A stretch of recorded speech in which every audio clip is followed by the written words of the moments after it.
Khotafidin muliakan Allah subhanahu wa ta'ala, salah satu rukun iman yang wajib diimani adalah al-iman bil malaikah, beriman dengan malaikat-malaikat Allah. Lah di antara malaikat yang merupakan sayyidul malaikah, pemimpinnya para malaikat, adalah Jibril alaihi salatu wassalam.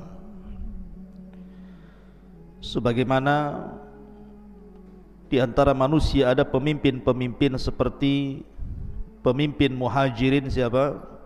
Abu Bakar dan Umar. Pemimpin Ansar Sa'ad ibn Ubadah dan Sa'd ibn Rabi.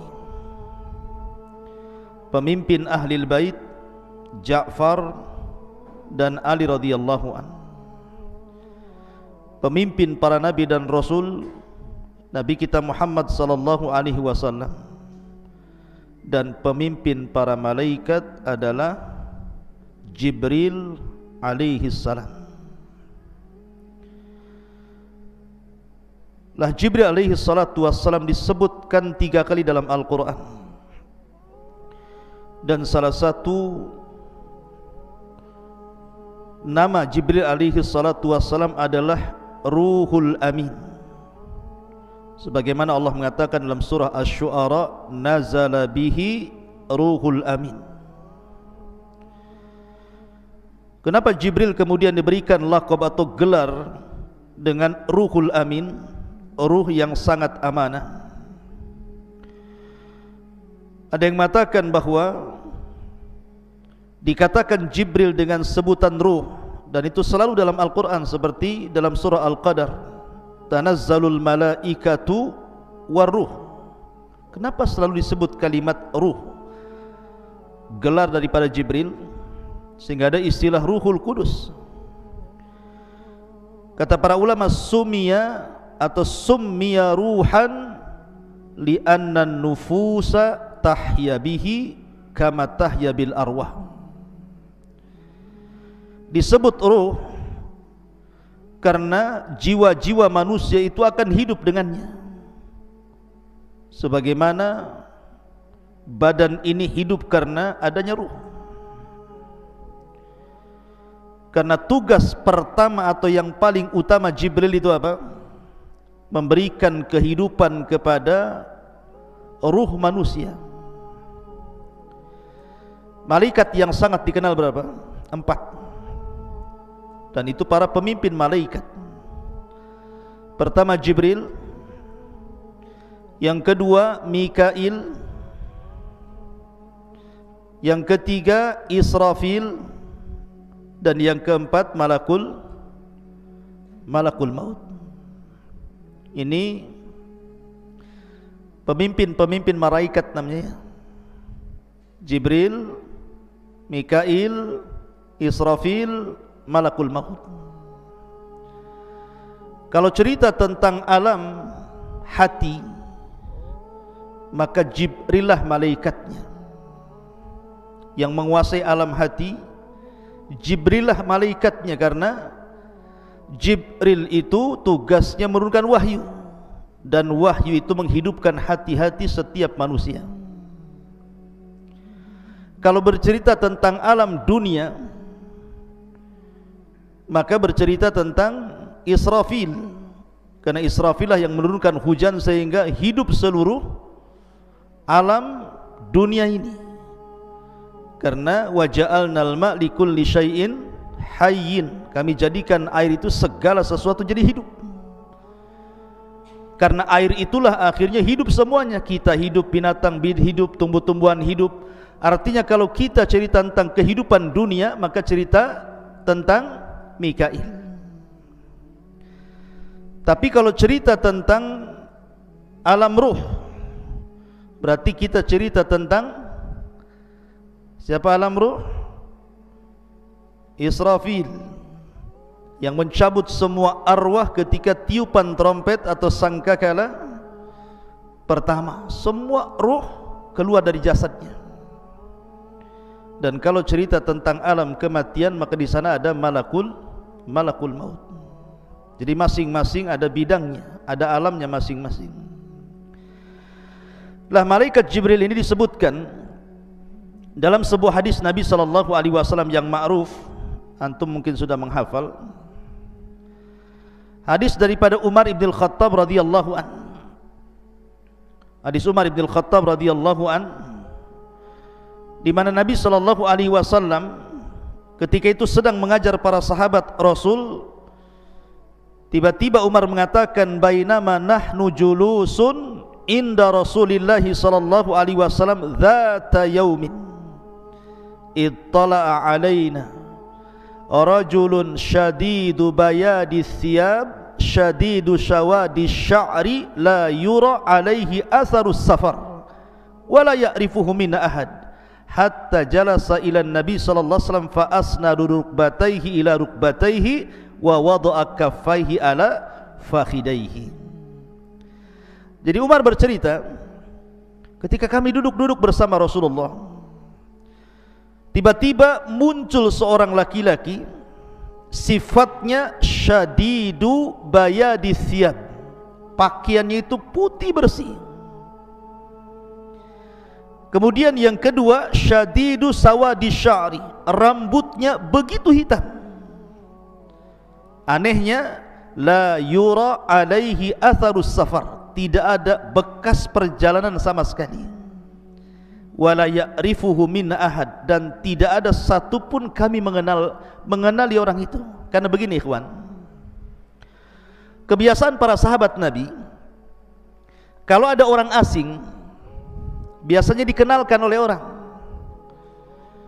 Yang kenal dia mengatakan si fulan, namanya si fulan dari Bani Fulan, dikenalkan oleh para sahabat Rasul supaya orang kenal. Tapi orang yang datang ini tidak ada yang kenal satupun. Kalau memang dia orang jauh, pasti ada bekas safarnya yang namanya padang pasir, gurun Sahara. Di zaman Rasul di Mekah itu kan padang pasir, angin, debu di mana-mana. Baru berjalan ke padang pasir sebentar saja pakaian sudah banyak debu. Tetapi orang ini kalau dikatakan orang jauh, kenapa tidak ada bekas safar, tidak ada debu sama sekali di pakaiannya. Kemudian rambutnya pun sangat rapi dan hitam, menunjukkan orang ini tidak pakai serban. Padahal sorban itu bagi orang Arab itu kayak sebuah kewajiban, karena bisa melindungi dari panas, bisa melindungi dari debu, bisa melindungi dari dingin, sorban itu. Dan itu tradisi Arab, ya, tradisi Arab itu pakai serban. Lah orang ini tidak pakai serban, sehingga bisa dikenali wajahnya, sangat tampan sekali. Dan ini juga dalil kalau seandainya orang ini pakai serban, tentu orang curiga nih, kenapa dia menutup kepala dan mukanya, jangan-jangan membuat jahat sama Nabi. Ketika dia tidak pakai serban, berarti orang menyangka dia orang baik-baik. Karena sahabat bisa mensifati pakaiannya bersih, rambutnya hitam, menunjukkan tidak pakai tutup kepala. Tapi kalau memang dia orang dekat, kenapa nggak ada yang kenal? Kan aneh jadinya. Kalau orang jauh kenapa pakaiannya rapi, kalau orang dekat kenapa nggak ada yang kenal? Yang lebih mengherankan lagi, langsung menemui Nabi SAW, fa asnada rukbatayhi ila rukbatayhi wa wada'a kaffaihi ala fakhidaihi. Lutut dia dengan lutut Nabi itu ditemukan, kemudian tangan dia diletakkan di paha Nabi seperti ini. Tiba-tiba bertanya, ya Muhammad. Penampilannya rapi seperti thalabul ilmi, tapi bahasanya kayak orang Badui. Karena biasanya kalau sahabat Rasul tidak pernah mengucapkan ya Muhammad. Yang suka mengucapkan ya Muhammad itu orang Badui. Kalau sahabat Rasul ya Rasulullah, ya Nabi Allah, itu sahabat Rasul, beradab mereka kepada Rasulullah. Tapi orang Badui itu teriak-teriak ya Muhammad. Lah bahasa orang ini menggunakan bahasa orang Badui, ya Muhammad akhbirni anil Islam, ceritakan tentang Islam. Kata para ulama, karena sahabat Nabi SAW itu paling suka kalau ada orang Badui menemui Rasul, pasti banyak tanya. dan pertanyaannya aneh-aneh, sehingga kemudian ketika Nabi SAW menjawab pertanyaan orang-orang Badui itu menjadi pengetahuan tersendiri bagi para sahabat Rasul. Bahkan karena segannya para sahabat terkadang bertanya kepada Rasul, biasanya nitip pertanyaan kepada orang Badui untuk ditanyakan kepada Nabi. Makanya kenapa orang ini menggunakan bahasa orang Badui padahal pertanyaannya berbobot. Ini bukan orang Badui, ini orang thalabul ilmi nih. Pertanyaannya berbobot. Apa itu Islam? Apa itu iman? Apa itu ihsan? Ini kan berbobot nih. Kapan kiamat? Apa tanda-tandanya? Ini bukan orang jahil yang bertanya, ini alim nih.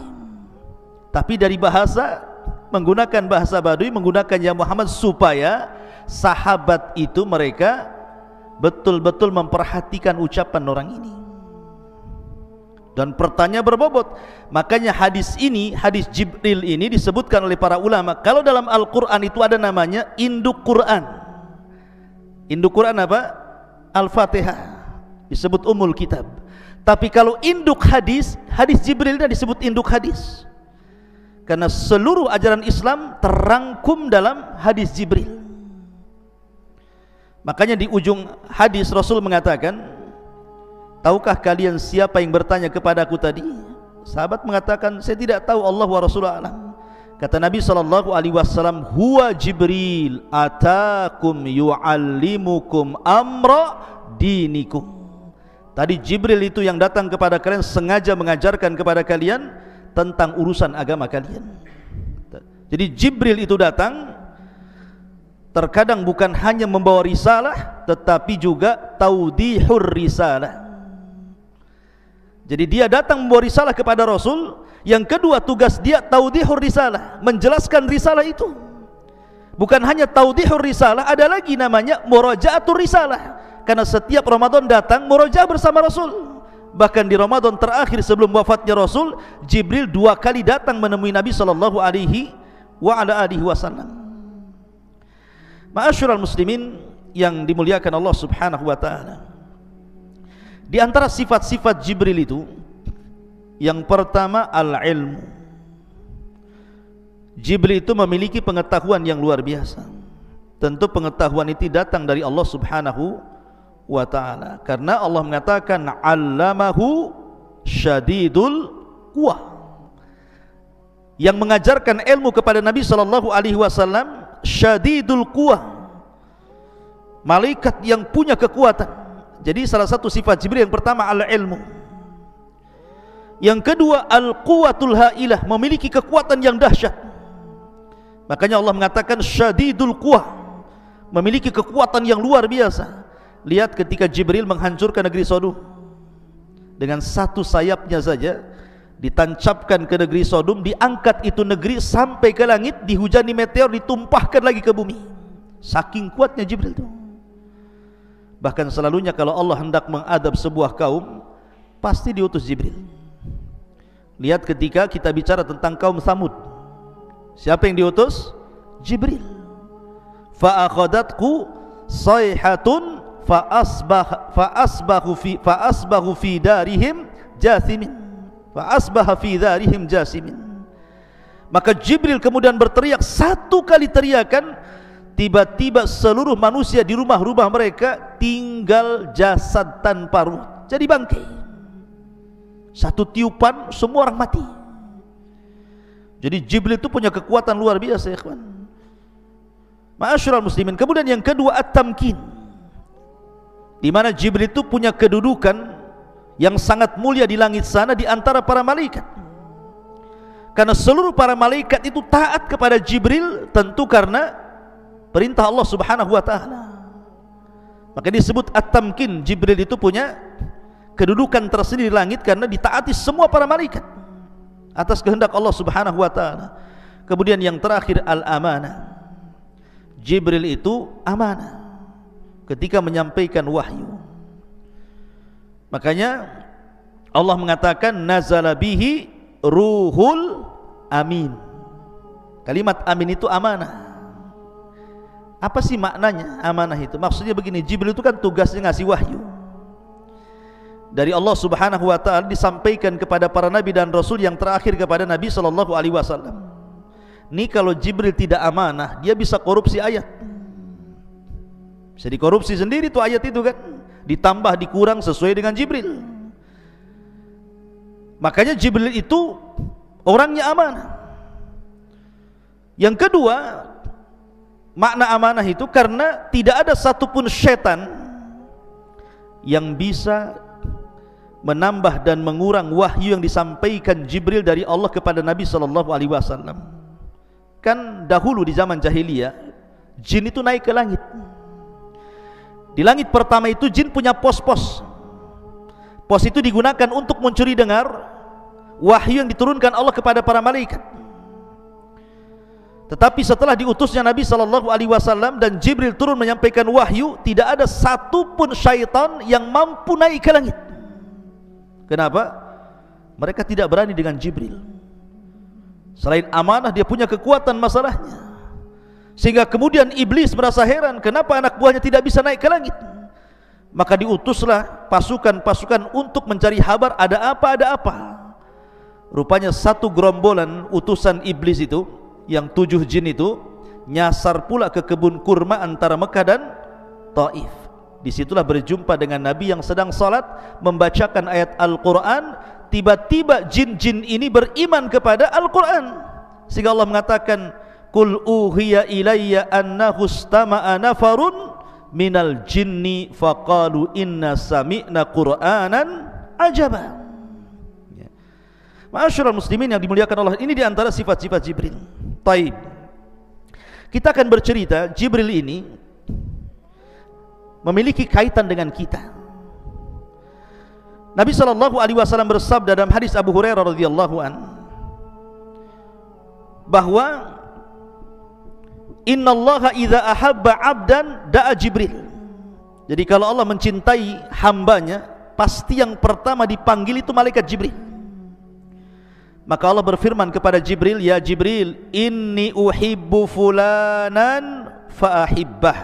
Hei Jibril, aku suka dengan orang ini, maka kau harus mencintai dia.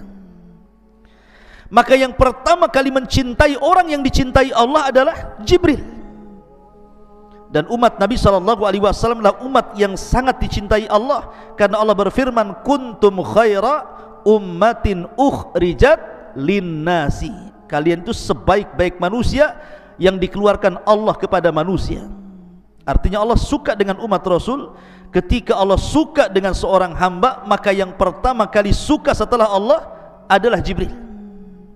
Makanya Allah mengatakan di sini, inni uhibbu fulanan fa'ahibbahu. Aku mencintai fulan, wahai Jibril, cintai dia. Maka Jibril pun kemudian mencintai orang yang dicintai Allah Subhanahu wa taala. Dari sini memiliki faedah bahwa Jibril itu ada alaqah, ada hubung kait dengan umat Nabi SAW. Ini yang kita akan sedikit bahas. Pertama, kita akan membahas alaqah Jibril dengan para nabi. Kemudian yang kedua, kita akan bahas alaqah Jibril dengan Nabi SAW secara khusus. Kemudian yang ketiga, alaqah Jibril, hubung kait Jibril bersama para sahabat Nabi SAW. Dan yang terakhir, hubung kait Jibril dengan umat Nabi SAW. 3 pembahasan atau 4 pembahasan yang kita akan bahas. Mohon sabar. Pertama, hubung kait Jibril dengan para nabi dan umat-umat terdahulu. Kita tahu bahwa setiap para nabi dan rasul ketika mendapatkan wahyu, wahyu itu turun melalui Jibril. Dan itu disyaratkan dalam sebuah hadis Nabi SAW ketika Rasul pertama mendapatkan wahyu. Kemudian Nabi ketakutan sehingga mengatakan kepada Khadijah, zammiluni zammiluni dathiruni dathiruni, selimuti aku Khadijah, selimuti aku Khadijah. Maka Khadijah pun kemudian menyelimuti Rasul sampai Rasul tenang, dihibur Khadijah. Setelah itu Khadijah membawa Rasul kepada siapa? Kepada Waraqah ibn Naufal, orang yang paham dengan ajaran Yahudi. Maka Waraqah ibn Naufal ketika mendengar cerita bahwa Rasul menjumpai makhluk yang memiliki 600 sayap, yang satu sayap terbentang antara ufuk, artinya sayapnya itu menjangkau barat, timur, selatan dan barat. Karena sadal ufuk itu artinya panjangnya mulai terbenam matahari sampai tenggelamnya, itu disebut sadal ufuk namanya. Jadi kalau melihat ke depan sayap, ke belakang sayap, samping sayap, semua sayap gitu ya, menutupi langit itu. Kata Waraqah, namus itu makhluk yang bersayap yang menemui wahai Muhammad adalah namus yang pernah menemui Musa dan para nabi sebelumnya. Menunjukkan ada hubung kait siapa? Jibril dengan para nabi. Kemudian ketika Allah Subhanahu wa taala hendak memberikan kabar gembira kepada Ibrahim alaihi salatu wasallam akan kelahiran Ishak, disebutkan dalam surah Hud, walaqad ja'at rusuluna Ibrahim bil busyra, sungguh telah datang utusan-utusan kami kepada Ibrahim membawa kabar berita yang baik. Ahli tafsir mengatakan yang dimaksud adalah Jibril, Mikail dan Malakul Maut. 3 malaikat ini datang menemui Ibrahim dalam bentuk manusia, datang kepada Ibrahim memberikan kabar gembira. Qalu, mereka mengatakan salaman. Qala salamun, mereka mengatakan keselamatan, mengucapkan salam, maka dibalas Ibrahim juga keselamatan. Fama labitha anja'a bi'ijlin hanid, karena Ibrahim itu adalah orang yang pertama kali menjamu tamu. Ibrahim itu punya peternakan unta khusus untuk tamu. Saking karamnya, kaya Ibrahim itu, dan dia karam, dermawan. Dia punya peternakan unta bukan untuk dijual. Jadi unta itu diternak hanya untuk menghormati tamu. Kalau ada tamu satu, disembelih satu unta. Nanti lagi ada tamu, sembelih lagi satu unta. Kan enak antum kalau bertamu kayak orang kayak begini. Bertamu yuk ke Abu Merah, dia banyak tuh kambingnya. Jadi enak. Ibrahim itu mengajarkan apa? Ikram dhaif. Makanya Nabi SAW kemudian mengatakan, man kana yu'minu billahi wal yaumil akhir falyukrim dhaifahu. Siapa yang beriman kepada Allah dan hari akhir, hormati tamunya. Lah setelah kemudian Ibrahim bersegera menyembelih seekor unta, memasaknya, setelah matang, sudah enak, siap santap, siap makan, dihidangkan kepada tamu-tamunya ini. Ibrahim tidak tahu kalau itu malaikat. Malaikat gak makan, gak minum, gak berak, gak macam-macam gitu ya. Kata Ibrahim, silahkan makan. Tidak dipandang makanan itu, mata mereka justru memandang wajah Ibrahim. Suruh minum, tidak dipandang minuman itu, justru pandangan mereka memandang kepada wajah Ibrahim. Ibrahim sudah tua, ketakutan, ini jangan-jangan orang jahat nih, suruh makan malah ditatap pula saya, katanya ya.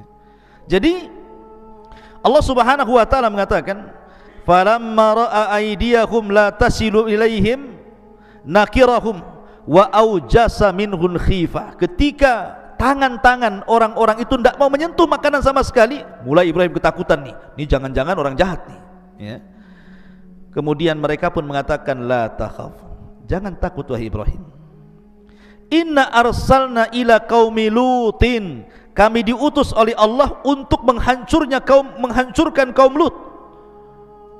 Kemudian wa mra'atuhu qa'imatan fadhahikat fabasyarnaha bi Ishaq wa min wara'i Ishaq Yaqub, dan juga menghabar gembirakan kepada Ibrahim akan kelahiran Ishak dan juga anak Ishak Yaqub.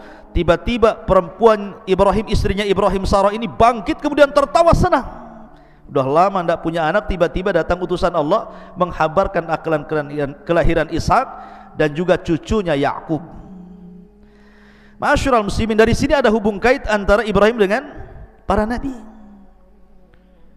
Kemudian juga kisah ketika Maryam keluar buang hajat, fatakhadat min dunihim hijaban, maka Maryam pun berusaha menjauhi manusia karena ingin melakukan buang hajat. Kemudian fa arsalna ilaiha ruhana, Allah mengutus kepada Maryam itu ruh kami, maksudnya Jibril, fatamatsala laha basharan sawiya, maka Jibril pun membentuk laki-laki yang sangat tampan, kemudian menghadang Maryam. Maryam ini wanita yang menjaga kehormatan, tidak mungkin tergoda oleh laki-laki siapapun. apalagi yang bukan mahramnya. Lain dengan wanita hari ini, baru kenal di Facebook saja sudah janjian gitu ya. Hei sayang gitu. Baru gitu saja udah kelepek-kelepek ya. Kenapa? Karena wanita-wanita sekarang ini pemain sinetron semuanya. Wanita-wanita jalanan, wanita-wanita enggak jelas. Makanya digoda sedikit saja mudah ditipu gitu. Maryam ini wanita afifah, menjaga kehormatannya, sehingga dia mengatakan qalat inni a'udzu birrahman in kunta taqiyya.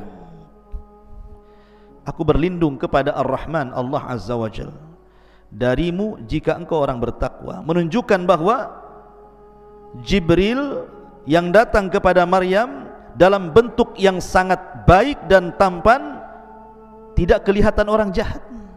Sebab kalau Jibril itu datang kepada Maryam dalam bentuk orang jelek, orang jahat, pasti Maryam tidak akan mengatakan in kunta taqiyya.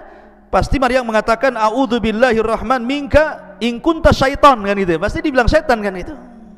Ketika taqiyya itu menunjukkan bahwa malaikat Jibril dalam bentuk yang sangat tampan, indah dan sopan. Maka barulah kemudian orang tampan jelmaan Jibril baru ngaku dan mengatakan qala innama ana rasulu rabbik li ahabalaki ghulaman zakiyya. Jangan takut wahai Maryam, aku Jibril diutus oleh Allah untuk menghabarkan bahwa engkau akan mendapatkan anak yang sangat suci, Isa bin Maryam. Di sini juga ada hubung kait Jibril dengan Maryam, Jibril dengan Ibrahim, Jibril dengan Lut tadi ya, dan begitu seterusnya. Ini yang pertama, bahwa Jibril ada hubung kait dengan para nabi dan juga orang-orang saleh di zaman sebelum Nabi SAW. Kemudian yang kedua, hubung kait Jibril dengan Nabi SAW. Ma'asyiral muslimin yang dimuliakan Allah Azza wa Jalla, Jibril itu senantiasa membimbing Rasul. Terkadang Nabi SAW ditanya tentang sesuatu tidak bisa jawab, maka dia menanti-nanti Jibril tentang jawabannya. Seperti umpamanya orang-orang musyrik datang ke Madinah menemui ahli kitab, kemudian mengatakan di Mekah itu ada orang ngaku nabi loh, bagaimana cara menghadapinya?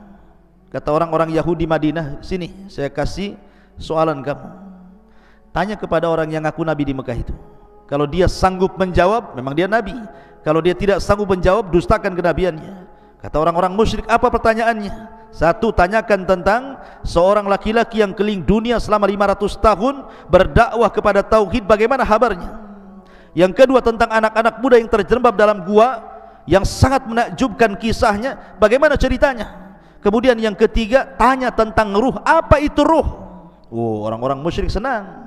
Oh, ini bisa jadi bahan olok-olokan kepada Rasul, karena yakin tak mungkin dia dapat jawaban, dan mereka sudah dapat kunci jawabannya. Sesampainya di Mekah, orang-orang Quraisy mengatakan, ya Muhammad, saya ingin bertanya kepadamu 3 soalan. Kalau kau bisa menjawab, kau seorang nabi, kami beriman. Kalau kau tidak bisa menjawab, kau ini nabi KW ya, nabi enggak jelas, kami dustakan kenabianmu. Kata Nabi SAW, baik saya akan jawab, baik saya akan jawab godan besok. Rasul lupa mengucapkan insya Allah. Dengan sebab lupa mengucapkan insya Allah, lewat hari pertama Jibril tak turun, lewat hari kedua Jibril tak turun, 1 minggu Jibril pun tak turun, 2 minggu Jibril tak turun, 3 minggu tak turun juga, hampir 1 bulan Nabi sudah sesak dadanya. Sebab kalau tidak ada jawaban, pasti mereka akan mendustakan dia. Dan itu menunjukkan bahwa Rasul tidak pandai-pandai menjawab. Memang dia tidak punya pengetahuan tentang soalan itu. Dia tetap menunggu Jibril turun. Akhirnya Jibril turun setelah 1 bulan, kemudian menurunkan surah Al-Kahfi, menjelaskan tentang adapun soalan yang pertama, dialah Raja Dzulqarnain. Dijelaskan dalam surah Al-Kahfi sejarah Dzulqarnain. Adapun tentang anak-anak muda yang terjerembab dalam gua, itulah Ashabul Kahfi.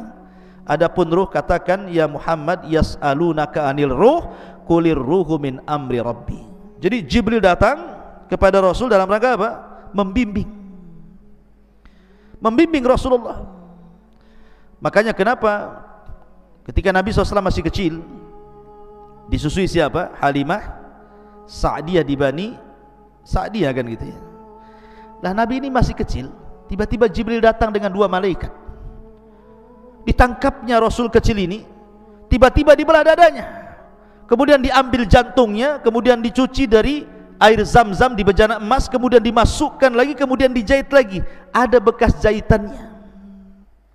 Dan itu operasi pertama dalam sepanjang sejarah manusia. Maka anaknya Halimah Sa'diyah ketakutan, lari dia melaporkan kepada ibunya. Maka ibunya langsung mencari Nabi SAW.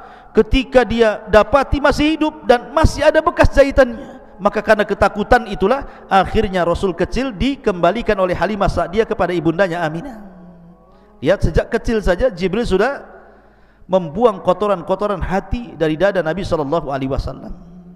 Dan pembelahan dada itu 2 kali, ketika di Halimah Sa'diyah dan ketika peristiwa Isra dan Mi'raj, dibelah lagi oleh malaikat. Ma'asyiral muslimin yang dimuliakan Allah Azza wa Jalla. Lah, Nabi SAW ini biasa kalau berjumpa dengan Jibril itu, Jibril pasti akan membentuk dirinya dengan bentuk yang sangat tampan, tidak pernah membentuk dengan orang yang sangat menakutkan. Makanya biasa yang dipilih Jibril ketika berjumpa dengan Rasul, pasti dia akan tasyakul, beralih rupa seperti sahabat namanya Dihyatul Kalbi. Jadi ada seorang sahabat namanya Dihyatul Kalbi, orangnya tampan sekali, sangat tampan. Jadi Jibril kalau menemui Rasul pasti menyerupai Dihya. Sampai suatu hari Nabi sedang berbincang-bincang dengan Dihya.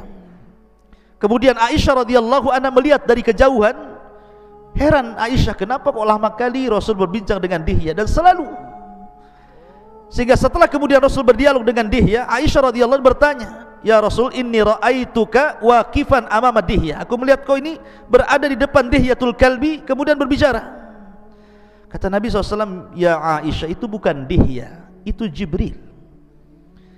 Kata Rasul SAW, "Itu Jibril." Kata Rasul, "Kau melihatnya?"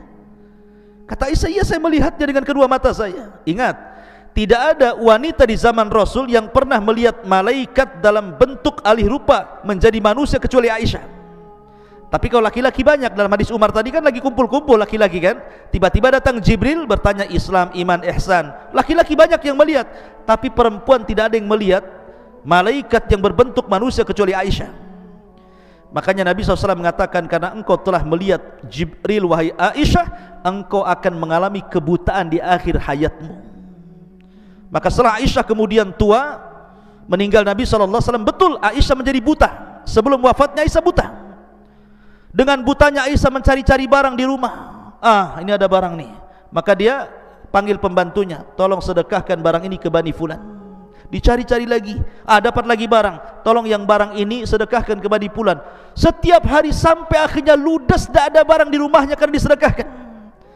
Ketika Aisyah sudah tidak bisa lagi menemukan barangnya karena buta dia bertanya kepada khadimnya, "Masih ada lagi barangku untuk saya sedekahkan?" Kata pembantunya, "Ya Aisyah, ya Ummul Mukminin, kenapa kau habiskan hartamu untuk bersedekah?" Maka Aisyah radhiyallahu anha mengatakan kepada pembantunya, "Ingat, wal akhiratu khairun wa abqa." Akhirat itu jauh lebih baik dan lebih kekal. Akhirnya Aisyah meninggal dalam posisi rajin bersedekah. Dan itulah keinginan orang yang masuk dalam kuburan, pasti mengatakan, "Laula akhartani ila ajalin qarib fa asaddaqa wa akum minas salihin." Pasti ingin sedekah kalau orang ingin dihidupkan kembali di kuburan. Jadi Rasul itu kalau berjumpa dengan Jibril selalu dalam bentuk Dihyatul Kalbi, dan selalunya di kamar Aisyah radhiyallahu anha. Dan itu pula yang menjadikan Aisyah dilebihkan dari istri-istri yang lainnya, karena Jibril tidak pernah turun di rumah istri manapun dari istri Rasul kecuali di rumah Aisyah radhiyallahu anha. Ma'asyiral muslimin yang dimuliakan Allah Azza wa Jalla. Lah, Nabi SAW pun ketika peristiwa Isra Mi'raj, siapa yang membawa Rasul ke langit? Siapa yang membawa Rasul dari Masjidil Haram ke Aqsa, dari Aqsa ke Sidratul Muntaha? Jibril. Jibril yang menemani Rasul sampai diangkat ke Sidratul Muntaha lagi oleh Allah Azza wa Jal. Dan Jibril tidak bisa sampai ke Sidratul Muntaha, hanya sampai Baitul Ma'mur. Tapi lihat peristiwa besar Isra Mi'raj itu, Rasul sama siapa? Sama Jibril. Artinya bahwa Jibril itu sangat memuliakan Nabi SAW, diantarnya sampai ke langit.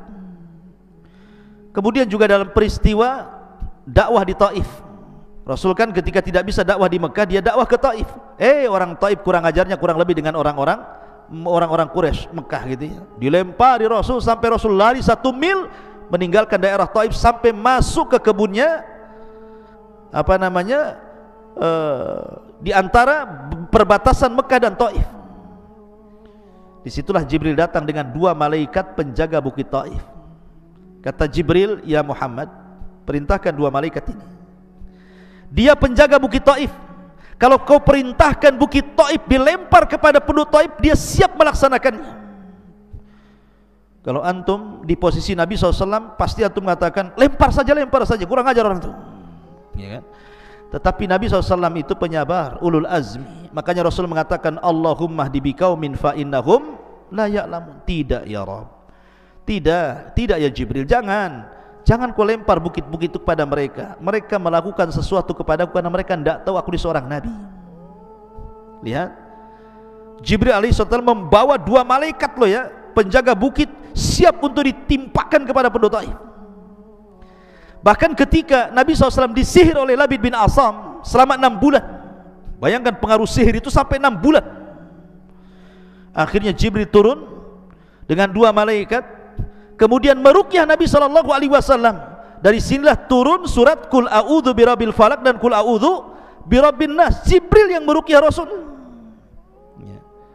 Artinya bahwa Nabi SAW diobati oleh Jibril. Saking sayangnya Jibril kepada Nabi SAW. Bahkan Jibril juga senantiasa menolong Nabi SAW dalam kondisi Nabi SAW butuh pertolongan dalam perang Badar. Rasul dan pasukannya tidak pernah perang, tidak punya pengalaman perang, bahkan tidak pernah berperang. Bahkan pasukannya juga sedikit, sementara pasukan musuh banyak, 314 melawan 1000 dengan peralatan yang tidak lengkap. Tentu manusiawi Nabi SAW takut kalah. Tapi malam itu Nabi beristighatsah kepada Allah. Akhirnya kemudian Allah kabulkan istighatsahnya Rasul. Dikirimnya pertama kali oleh Allah 1000 malaikat dipimpin Jibril, sampai Rasul mengatakan, absyir ya Abu Bakrin, absyir ya Abu Bakar, berbahagialah wahai Abu Bakar, kita akan menang katanya. Keesokan harinya terjadi perang Badar. Bukan 1000 lagi yang turun, khamsati alafin minal malaikati munzilin, 5000 malaikat turun dipimpin Jibril. Dan Jibril menunggang kuda namanya Haizum. Kudanya Jibril itu namanya Haizum. Makanya Jibril mengatakan kaidum Haizum sambil menunggang kuda itu. Jadi kalau antum ditanya siapa nama kudanya Jibril, Haizum namanya. Makanya para sahabat mendengar Jibril mengucapkan kaidum Haizum, ayo lari wahai Haizum, serang mereka. Subhanallah, sebagian orang-orang musyrik melihat tentara yang banyak berkuda putih, menggunakan pakaian putih, di tangannya terhunus pedang-pedang yang mengkilat-kilat. Bagaimana enggak takut tuh?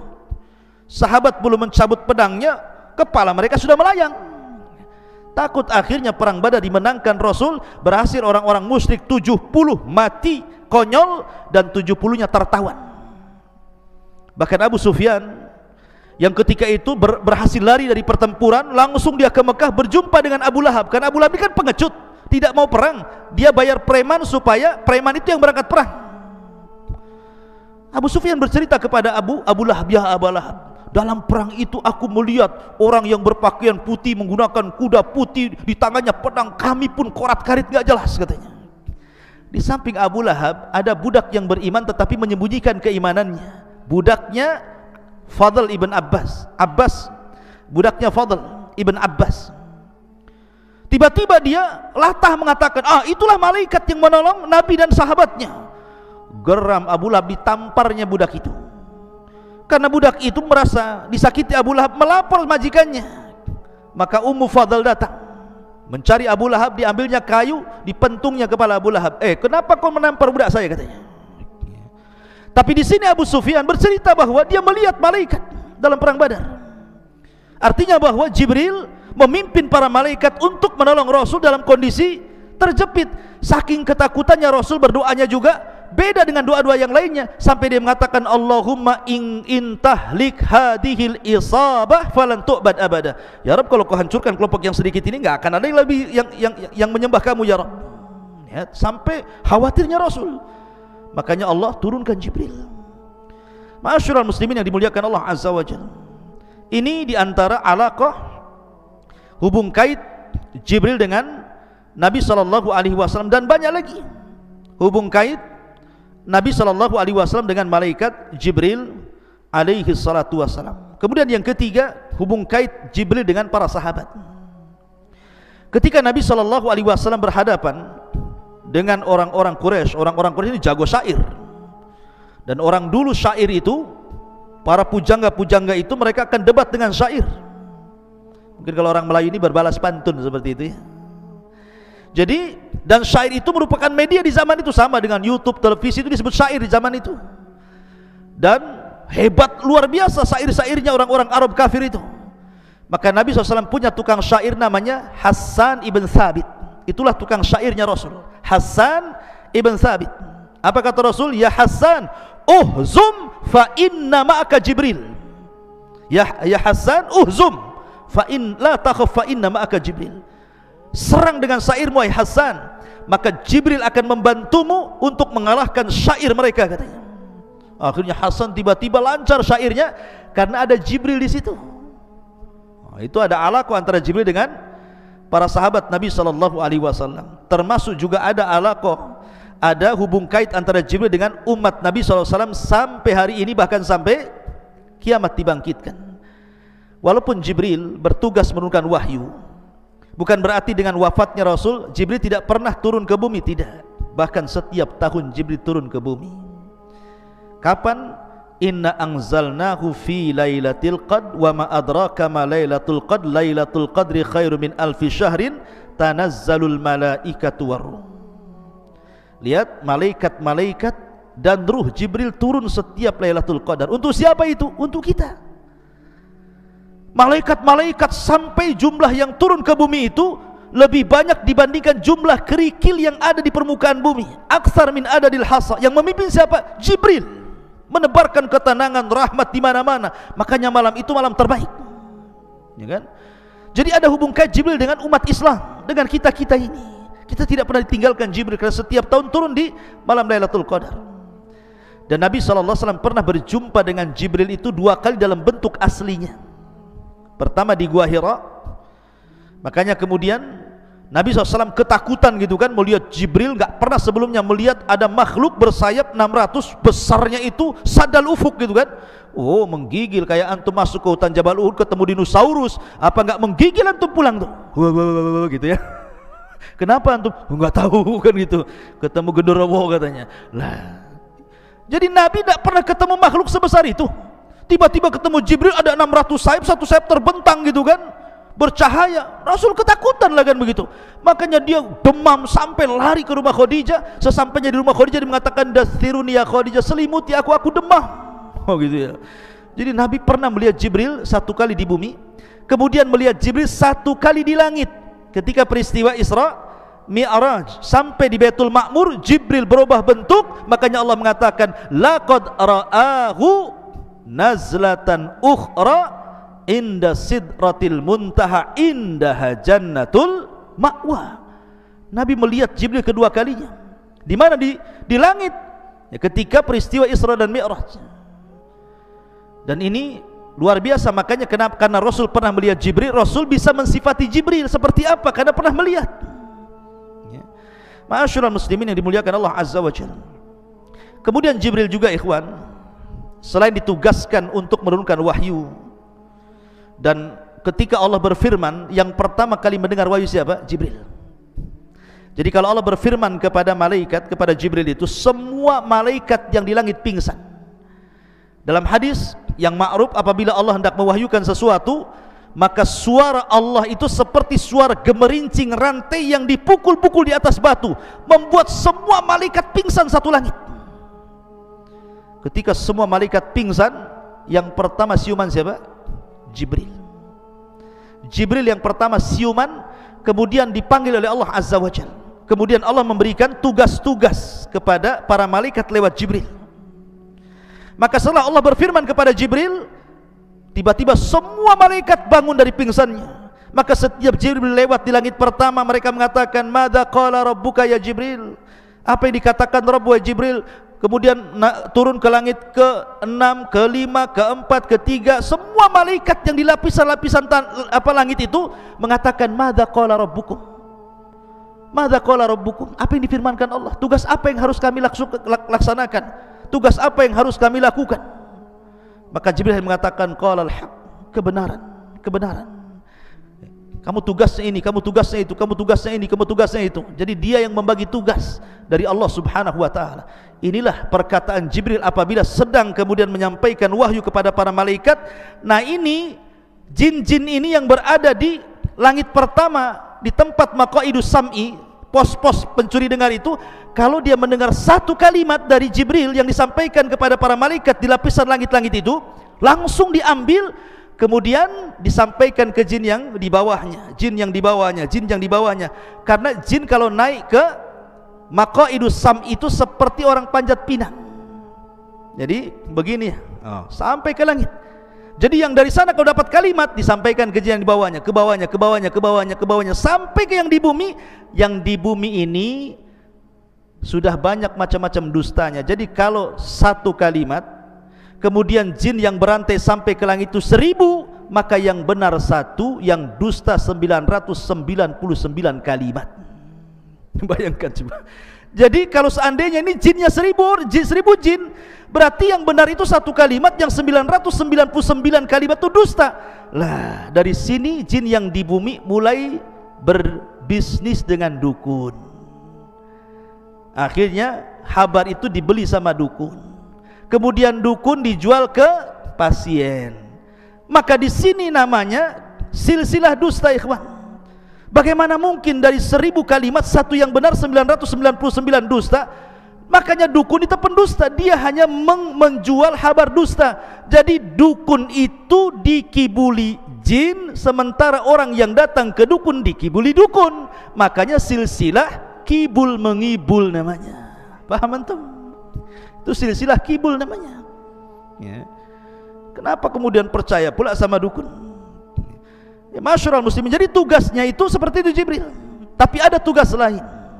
Contohnya umpamanya, kalau ada orang yang akan dilahirkan, diciptakan Allah, orang ini orang mulia, maka yang meniupkan ruh bukan malaikat ruh. Bukan seperti hadis Nabi SAW dari yang antum baca dalam kitab Arba'in Nawawi. Ada hadis tentang penciptaan manusia, 40 hari segumpal mani, 40 hari segumpal darah, 40 hari segumpal daging, 4 bulan, kemudian ditiupkan roh oleh malaikat, roh dicatat rizkinya, dicatat amalnya, dicatat macam-macamnya gitu ya. Itu ada tugas sendiri malaikat yang memasukkan roh. Tapi kalau yang dilahirkan ini orang mulia, itu Jibril yang turun tangan. Contohnya tadi, ketika Maryam hendak diberikan, dianugerahi Isa, yang memasukkan ruh kepada Isa bukan malaikat yang suka memasukkan ruh, tidak. Jibril turun langsung membawa ruhnya Isa, ditiupkan di jaibnya, kemudian masuk ke rahimnya, jadiin Isa. Jibril, ya. Dan Jibril itu yang menghabar gembirakan kepada siapapun yang akan punya anak mulia, seperti menghabar gembirakan kepada Ibrahim akan kelahiran Ishak, gitu kan. Kemudian menghabar gembirakan kepada siapa lagi? Zakaria akan kelahiran Yahya, gitu ya. Jadi tugasnya Jibril itu ada tugas lain, memasukkan ruh orang-orang mulia, menghabar gembirakan akan kelahiran orang-orang mulia. Itu juga bagian daripada tugas Jibril. Karena ini orang mulia tidak sembarang diutus, Jibril langsung gitu ya yang diutus. Ma'asyiral muslimin yang dimuliakan Allah, ini kita cerita Jibril di dunia. Bagaimana Jibril yaumul qiyamah, di akhirat, bagaimana kisahnya? Ma'asyiral muslimin, kemarin kita ketika menjelaskan tentang masalah sangkakala, ketika Allah Subhanahu wa taala berfirman, wa nufikha fis suri fasa'iqa man fis samawati wa man fil ardi illa man sya'allah. Ketika tiupan Israfil itu ditiupkan, maka semua makhluk yang di langit dan di bumi semua mati, kecuali yang dikecualikan Allah. Jibril, Mikail, Israfil, malakul maut tidak mati karena tiupan Israfil. Sehingga malaikat maut dipanggil oleh Allah, man baki, siapa lagi yang tersisa wahai malakul maut? Kata malaikat maut, Jibril, Mikail dan Israfil. Kata Allah, cabut nyawa mereka. Maka satu-satu dicabut. Kalau mengatakan waman baki, siapa lagi yang tersisa? Kata malakul maut, ana abdukal fakir, saya hambamu yang fakir yang tersisa ya Rabb. Maka Allah mengatakan matilah kamu. Akhirnya dia pun mati dan tidak ada yang hidup lagi. Itulah Jibril, dia tidak mati karena tiupan, karena Jibril punya kekuatan. Malaikat itu punya kekuatan. Bahkan ada satu malaikat yang bisa mengalahkan semua jin, semua malaikat dan semua manusia. Malaikat apa? Malaikat maut. Tidak bisa dikalahkan. Dia mencabut nyawa orang semua, mencabut nyawa jin-jin, mencabut nyawa malaikat. Dia juga malaikat maut itu ya. Karena dia yang ditugaskan Allah untuk alam arwah, alam kematian. Wallahu a'lam ikhwatu fiddin, muliakan Allah azza wajalla. Banyak kisah-kisah Jibril dan nanti kita akan rangkum pada pertemuan berikutnya tentang alamul malaikah, bagaimana alam malaikat secara keseluruhan. Ini kan kita bicara Jibril saja. Bagaimana alam malaikat secara keseluruhan dan bagaimana kisahnya, insyaallah kita akan kaji di lain kesempatan. Subhanakallah bihamdika, asyhadu an la ilaha illa anta astaghfiruka wa atubu ilaik. Allahu ta'ala alam. Assalamualaikum warahmatullahi wabarakatuh.